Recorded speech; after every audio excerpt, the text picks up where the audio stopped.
Hello and welcome to Chabot News for November 14, 2018.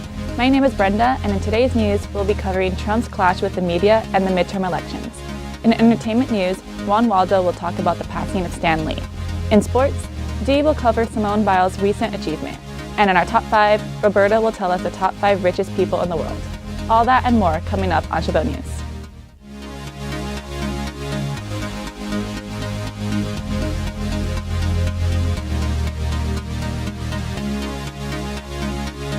It seems President Trump just can't keep himself from getting into arguments with the media. As AZ Central reported, Trump held a news conference Wednesday morning. During this meeting, Trump told CNN reporter Jim Acosta, quote, "CNN should be ashamed of itself having you working for them."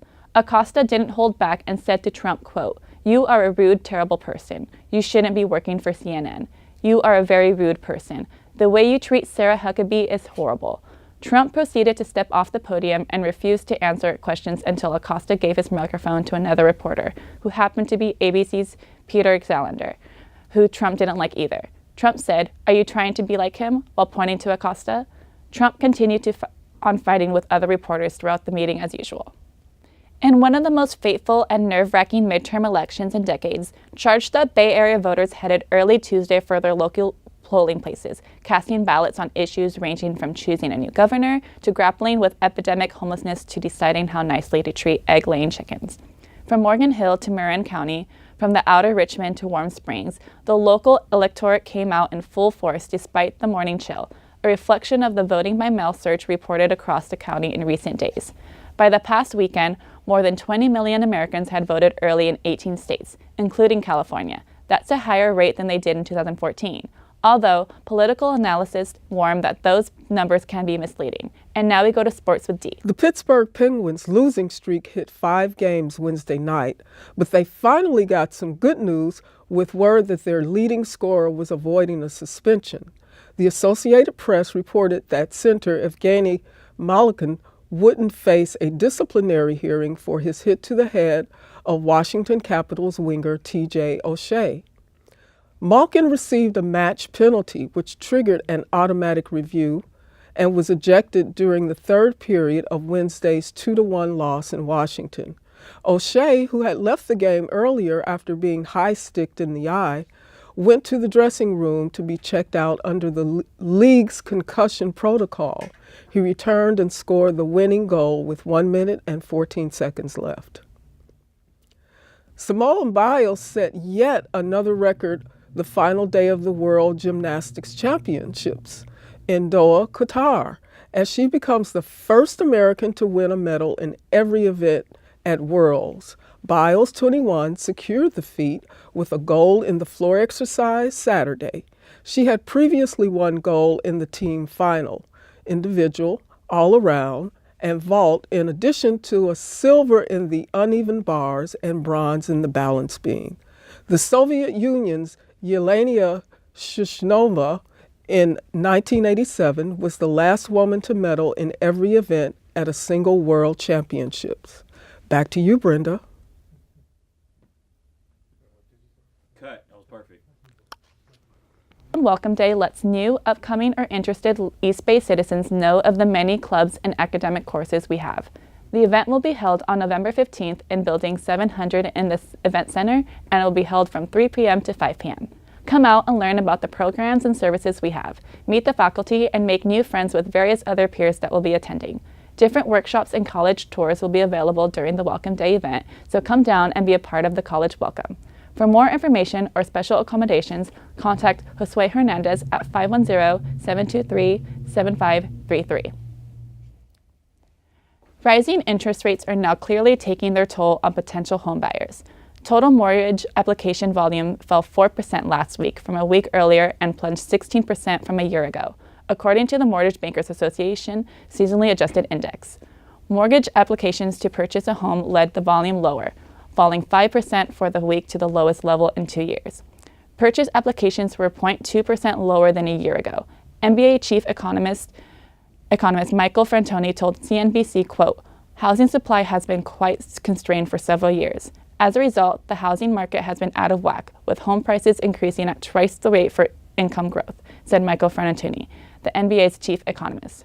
This was not sustainable. Rising interest rates are now weakening affordability further. Now Ron Waldo will bring us the latest on entertainment. Thanks, Brenda. The godfather of comic books, Stan Lee, recently passed away this Monday at the age of 95. He was the co-creator of Marvel Comics and is responsible for creating and popularizing characters such as Spider-Man, the Avengers, and the X-Men. Stan Lee revolutionized comics in the 1960s when he created the Fantastic Four, a group of superheroes that were constantly bickering with each other and displayed flaws that readers could relate to. This style of writing led to Marvel's extreme success in the 60s and immortalized Stan Lee as a pop culture icon. In recent months, Lee had to cancel public appearances at events due to an irregular heartbeat and pneumonia, and news outlets reported that Lee was involved in a lawsuit against his business manager after millions of dollars disappeared from his bank accounts. Despite that, Lee loved meeting his fans during events whenever he could and was always humble about his legacy and impact, stating, quote, "I'm just the guy who wrote comic books." Nintendo and Warner Bros. Released a strange but exciting trailer this weekend for their upcoming movie, Detective Pikachu. The trailer shows a cute and fuzzy Pikachu, voiced by Ryan Reynolds, teaming up with actor Justice Smith to solve a mystery, but that's not what fans were talking about. This seems to be Nintendo's test attempt to see if they can bring their ever-popular Pokemon franchise onto the big screen, and maybe start a whole new line of movies, much like Disney did with Marvel Comics.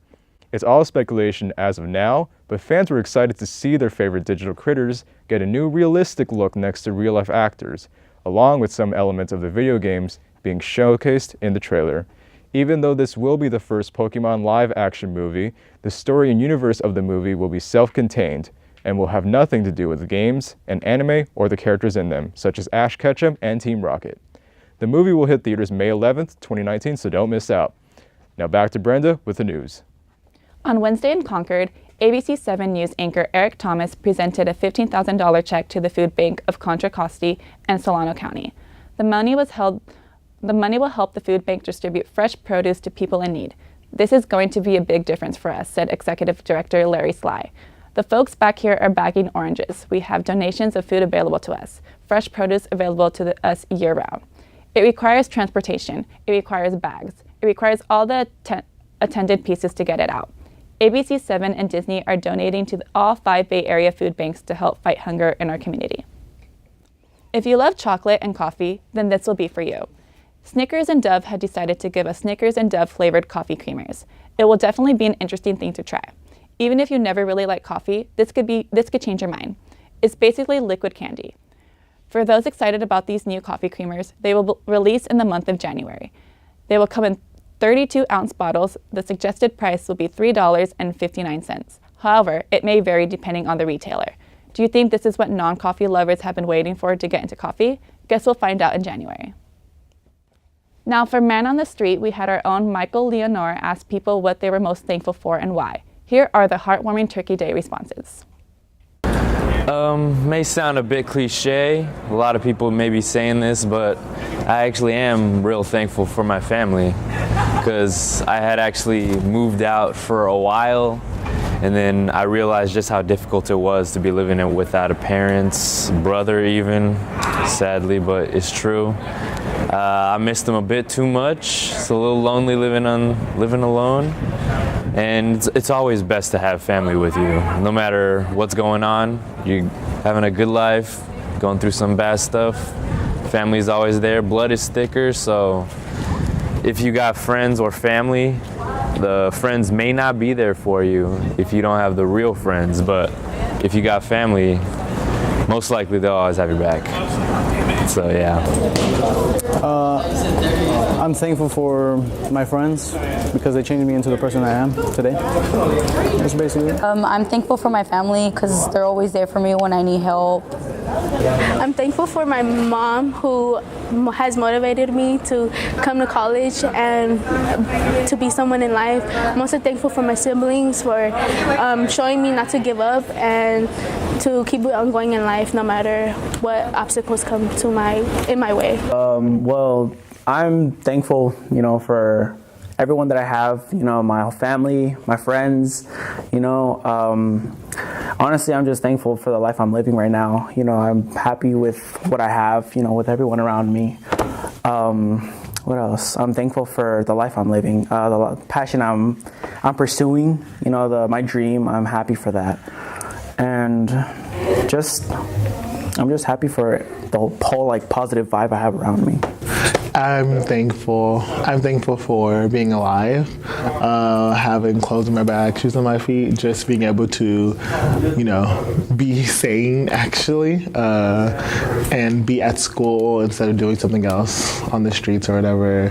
I'm thankful for, of course, my family and my friends, but I'm just thankful for being able to have free will and be able to do whatever I want instead of being bound by something. And I'm thankful for being able-bodied, and I'm thankful for the God-given talents that God has blessed me with. So, and I'm thankful for this person who asked me to do this. For today's top 5 list, we're going to look at the top 5 richest people in the world. Number 5, Mark Zuckerberg. Dropping out of Harvard was probably the best decision this guy made in his life. Known as the CEO of Facebook, US Academy, Zuckerberg probably believed that he could be successful, and he really was. But did he imagine that he will have $71 billion right now because of it? I didn't, his mother didn't, but he probably didn't either. At number 4, Bernard Arnault. Arnault is the CEO of LVMH. You gotta be rich to know what that stands for. See, it's the world's biggest luxury goods company. The company owns some of the biggest brands on earth, including Louis Vuitton, Hennessy, Bulgari, Jacob Dyer, and Sephora, and many, many more. Arnault is worth about $72 billion. So at number 3, Warren Old Man Buffett.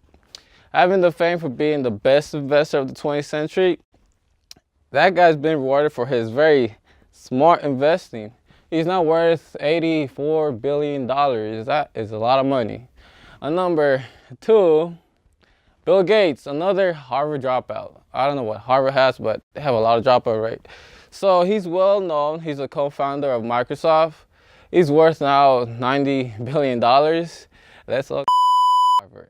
Number 1, Jeff Bezos. With Amazon having the insane success you expected the founder to be on this list, right?